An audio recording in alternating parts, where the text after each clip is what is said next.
امیر تحریک لبیک پاکستان حافظ سعد حسین رضوی کا ملک بھر میں سیلابی صورتحال پر اہم بیان۔ ٹی ایل پی کے سربراہ نے کہا کہ حالیہ سیلاب اور بارشوں نے تباہی مچا دی، جس کی وجہ سے غربت اور بدحالی آنے والے کئی برسوں تک ہمارے اوپر مسلط رہے گی۔ یہ وقت سیاست کرنے کا نہیں، حکمرانوں کو پوری توجہ سیلاب متاثرین کی امداد پر مرکوز رکھنی چاہیے۔ حافظ سعد رضوی نے میڈیا سے گفتگو کرتے ہوئے کہا کہ سیلاب سے سینکڑوں افراد جانوں سے ہاتھ دھو بیٹھے، لاکھوں افراد بے گھر ہو چکے ہیں۔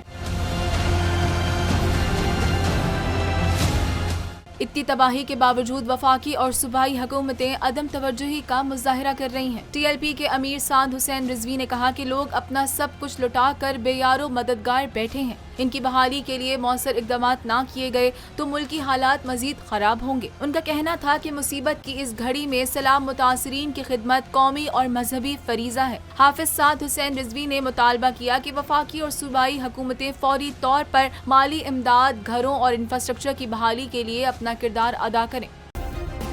سبسکرائب کریں اور بیل دبائیں تاکہ کوئی خبر رہ نہ جائے۔